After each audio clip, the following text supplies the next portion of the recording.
this is a great location. It all begins. See, I'm a real estate person at heart, and it's all about location. And I said, look at this location on the sea. Look at this beautiful piece of property. What it could be for so many people. It'll be so great. People that are living so poorly are going to be living so well. But it all began with the location. That's the vision. So we did a master plan. We brought in, I think, Yakir Gabay, who's one of the most successful real estate developers and brilliant people I know. He's volunteered to do this, not for profit, really because of his heart. He wants to do this. And we've developed ways to redevelop Gaza. Gaza, as President Trump's been saying, has amazing potential. And this is for the people of Gaza. We've developed it into zones.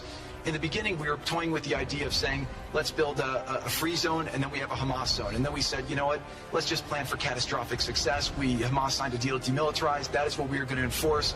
People ask us what our plan B is. We do not have a plan B. इतना कुछ हो रहा है दुनिया में, पूरा disaster सा ही लग रहा है.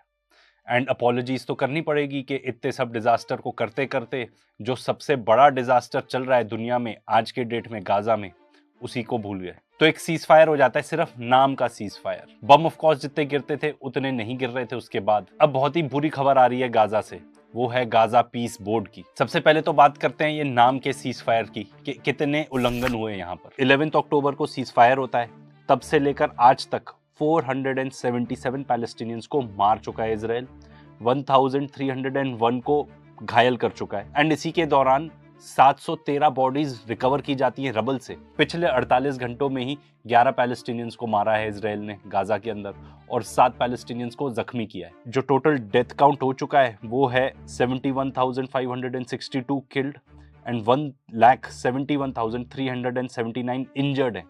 ये तो रिपोर्टेड नंबर्स हैं, असली में जितने रबल के अंदर और कितनी लाशें होंगी ये हमें नहीं पता. एंड जहाँ तक लाशों को निकालने की बात है रबल से, इसराइल अलाउ नहीं करता कुछ भी इक्विपमेंट वहाँ आने के लिए, इसलिए वहाँ पे पैलेस्टीनियंस को हाथ से निकाल के जो भी डेड बॉडीज रिकवर वो कर सकते हैं मलबे से, वो रिकवर करनी पड़ती हैं. पर इसराइल अलाउ करता है कि उसके जो हॉस्टेजेस थे उनकी जो लाशें हैं उनके लिए इक्विपमेंट अलाउड है अंदर आना, पर otherwise no equipment is allowed. अब देखो सीज फायर तो प्रॉपरली इंप्लीमेंट हुआ ही नहीं, पर अमेरिका ने अनाउंस कर दिया कि भाई फेज 2 भी चालू हो चुका है.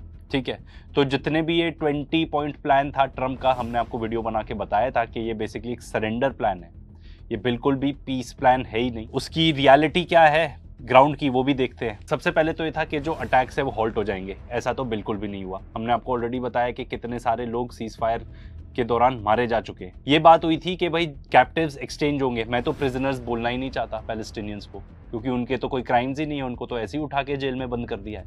तो भाई ये जो कैप्टिव्स एक्सचेंज होना था इसमें इसराइल के तो सारे वापस पहुंच गए एक को छोड़ के. एंड वो एक वो ऐसा है जिसकी डेड बॉडी नहीं मिल रही है, एंड इसी की डेड बॉडी को ढूंढने के लिए वहाँ पे इजरायली इक्विपमेंट भी मौजूद है. तो इसराइल को रिलीज करने थे 2000 पैलेस्टीनियन हॉस्टेजेस, ठीक है, या कैप्टिव्स. एंड ये भी रिपोर्ट है कि जो जितने भी विमेन एंड चिल्ड्रन हॉस्टेजेस थे इसराइल के पास, उनको इसराइल को रिलीज करना था, वो भी नहीं किया. बच्चों औरतों को नहीं रिलीज किया गया. साथ में एक कंडीशन ये भी थी कि इसराइल को विड्रॉ करना था, उन्होंने विड्रॉ ही नहीं किया. इनफैक्ट वो जो बताते हैं yellow line basically occupation line है कि इसके पीछे हम रहेंगे एंड इसके आगे रहेंगे पैलेस्टीनियंस, वो भी उन्होंने आगे मूव कर दी और भी ज्यादा जगह घेर ली. मतलब एकदम घेरा हुआ है वहां पे, लोगों को एकदम घेरा हुआ है. एंड गाजा में जितना एरिया था इनका कि भाई इसराइल कंट्रोल करेगा, वो और भी ज्यादा बढ़ा दिया उन्होंने. जो अग्री किया था उससे ज्यादा बढ़ा दिया. बातें हुई थी कि फुल ह्यूमैनिटेरियन एड जो रिक्वायर्ड है वो अंदर जाएगी, इसराइल अलाउ करेगा, पर नहीं, इसराइल ने रिस्ट्रिक्ट कर दिया उसको भी. ठीक है, ये सबसे बड़ा कंडीशन था सीज फायर का, क्योंकि भाई लोगों को रिकवर करने के लिए कुछ तो मिले वहां पे. तो इसका एक बहुत अच्छा एग्जाम्पल हमको इसमें दिखता है कि वहां पे शेल्टर नहीं है लोगों के पास. आंधी आ रही है, तूफान आ रहा है, कहीं भी कोई बिल्डिंग जो ऑलरेडी आधी डिस्ट्रॉयड बिल्डिंग्स हैं उसके अंदर कोई शेल्टर ले रहा होता है वो गिर जाता है. कहीं भी कोई ऐसा मेकशिफ्ट टेंट वो बना के रखते हैं वो गिर जाता है. एज अ रिजल्ट जो डेथ काउंट है वो और भी ज्यादा बढ़ता जाता है. तो अगर एक्चुअल नंबर्स की बात करें तो 23,019 ट्रक्स ही अलाउ किए गए इसराइल के द्वारा कि वो गाजा में एंटर कर सकते हैं आउट ऑफ 54,000. मतलब 43% ही एड अंदर पहुंची है. एंड इससे भी खतरनाक बात तो ये है कि जितने भी न्यूट्रिशियस फूड आइटम्स होते हैं ना वो अलाउ नहीं कर रहे अंदर जाने के लिए. जैसे कि मीट नहीं अलाउ कर रहे, डेयरी प्रोडक्ट कुछ भी नहीं अलाउ कर रहे, वेजिटेबल्स नहीं अलाउ कर रहे. मतलब कोई भी ऐसी न्यूट्रिशियस चीज जिससे आपको बैलेंस डाइट मिल सके इसराइल वो अलाउ ही नहीं कर रहा. इसके अलावा जो नॉन न्यूट्रिशियस फूड है जो आपकी हेल्थ के लिए उतना अच्छा भी नहीं है, जैसे कि स्नैक्स हो गए, चॉकलेट हो गए, ये अपने चिप्स हो गए, क्रिस्प्स, या सॉफ्ट ड्रिंक्स हो गई, ये सब अलाउड है। मतलब इजरायलीज को आप जितना बुरा बोल लो ना, अपन पहुंच ही नहीं सकते वहां पे, उस टाइप की चीजें बोल ही नहीं सकते जो ये लोग डिजर्व करते हैं। इसके अलावा 3 दर्जन से ज्यादा जो इंटरनेशनल ऑर्गेनाइजेशंस थी जो वहां पे अच्छा काम करती थी, उन्हीं को बैन कर दिया, उन्हीं को अलाउ नहीं कर रहे। इसमें से एक तो है ऑक्सफैम, एक और है डॉक्टर्स विदाउट बॉर्डर्स। भाई इनसे क्या खतरा है यार, यही तो बता दो इजरायलीज हैं। कुछ नहीं, बेसिकली जो सीज फायर था उससे इजरायलीज का एक पर्पस अचीव हो गया कि उनकी जितनी बदनामी हो रही थी, देखो हम सबके दिमाग में बैठ चुका है कि इजराइल की असलियत क्या है, बट जितना आउटरेज उस टाइम पे इंटरनेशनली इतना ज़्यादा डेवलप हो गया था वो काफ़ी हद तक कम हो गया। बहुत सारी ऐसी न्यूज़ भी नहीं आ पा रही वहाँ से गाजा से, तो क्रिएटर्स भी क्या क्या न्यूज़ दिखाएं। तो ये भी रिपोर्ट किया जा रहा है कि जब से सीज फायर हुआ था तब से ऑलमोस्ट एवरी डे इसराइल ने सीज फायर वायलेट किया है। 1193 टाइम्स सीज फायर वायलेट किया है since October 10, 2025 to 9th of January 2026। And continuous वहाँ पे बॉम्बार्डमेंट हो जाती है, कभी ड्रोन्स आ जाते हैं या अदरवाइज ही एरियल बॉम्बार्डमेंट कर देते हैं, ये सब कुछ वहाँ जारी है। तो भाई हालात ये है कि शेल्टर नहीं है लोगों के पास, मेकशिफ्ट टेंट्स में रह रहे हैं जो पानी से बह जाते हैं। कितने सारे लोग, मतलब इंस्टाग्राम पे या आप सोशल मीडिया पे फुल ऑफ न्यूज़ ऐसी कि कोई बता रहा है कि भाई एक टूटे फूटे घर में रह रहे थे, ऑलरेडी डैमेज था वो, अब इतनी ज़्यादा बारिश हो रही थी, छत गिर गई, लोग मर गए। एक ऐसा इंसिडेंट भी है, न्यूली मैरिड कपल सो रहे हैं, ऊपर से छत गिरी तो बेचारे की वाइफ ही चल बसी। मुझे तो पता नहीं मैं कैसे स्ट्रेट वॉइस से आपको ये बताऊं, पर न्यू बॉर्न बेबीज़ जो हैं they have Frozen two death, क्योंकि वहाँ पे शेल्टर बिल्कुल भी नहीं है, कोई डे केयर फैसिलिटी तो क्या ही होगी कि जो नए बच्चे हैं बेचारे जमकर मर गए। कोई कंस्ट्रक्शन मटेरियल अंदर अलाउड नहीं है, हॉस्पिटल्स तो बचे ही नहीं, इजरायलीज ने सब फोड़ फाड़ दिए। तो कॉन्ग्रेचुलेशंस इजराइल, कॉन्ग्रेचुलेशंस ज़ायनिस्ट, आप सक्सेसफुल हुए गाजा को अनलिवेबल बनाने के लिए, एंड कंटिन्यूसली उसको अनलिवेबल बनाया जा रहा है इजरायलीज के द्वारा। तो सिंपल बात ये थी कि जो सीज फायर था, हमने उस टाइम पे भी आपको बताया था कि जिस टाइप के जो कंडीशंस हैं ये एक्चुअली सरेंडर है, एंड पॉसिबली क्योंकि इससे बेटर कुछ नेगोशिएट ही नहीं हो सकता था। ट्रंप को अपना वोटर बेस अपीस करना था, हॉस्टेजेस उन्होंने निकाल लिए, उनका बस इतना ही इंटरेस्ट था। एंड अब अनफॉर्चुनेटली चीज़ें और बदतर होने जा रही हैं। देखो ट्रंप तो बिजनेसमैन ठहरा, अब उसने क्या क्या किया आप ये देखो। एक बोर्ड बनाता है वो कि एक गाजा पीस बोर्ड, क्या ही बोलो इस चीज़ को, ठीक है। इसके जो प्रेसिडेंट है इस बोर्ड के, वो है Donald Trump, and Donald Trump के पास ही वीटो पावर रहेगी। मतलब अगर कोई भी डिसीजन लेना है तो वो ट्रंप साहब ही ले पाएंगे और कोई डिसीजन ले ही नहीं पाएगा।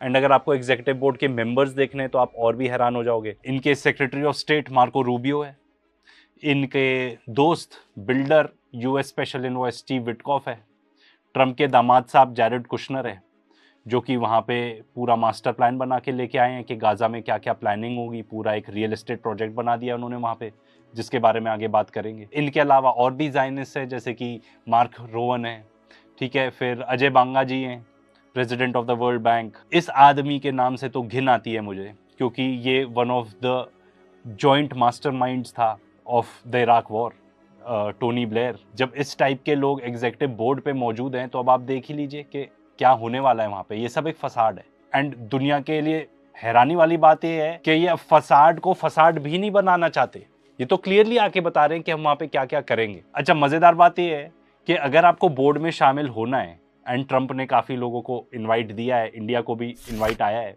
इस बोर्ड ऑफ पीस को ज्वाइन करने के लिए, तो आपको $1 बिलियन देने पड़ेंगे अगर आप परमानेंट सीट चाहते हैं। तो ये भी हो सकता है बाद में कुछ न्यू रूल आ जाएगा, या maybe I haven't looked into it enough. कुछ लोग ये भी बता रहे हैं कि 3-4 साल में रिन्यू करने के लिए फिर $1 बिलियन देने पड़ेंगे। एंड ये कितना बड़ा मजाक है पूरी दुनिया के साथ कि आप इस चीज़ का अंदाज़ा लगा लो इससे कि नेतन्याहू भी इस बोर्ड का पार्ट है। अब तो हमें नौटंकी भी नहीं करनी, अब तो हमें सीधे बोल देना है ये हमारा, ये हमारा, ये हमारा, तुम्हें कोई हक ही नहीं है जीने का, तुम लोगों को उड़ा देंगे, बम से उड़ा देंगे।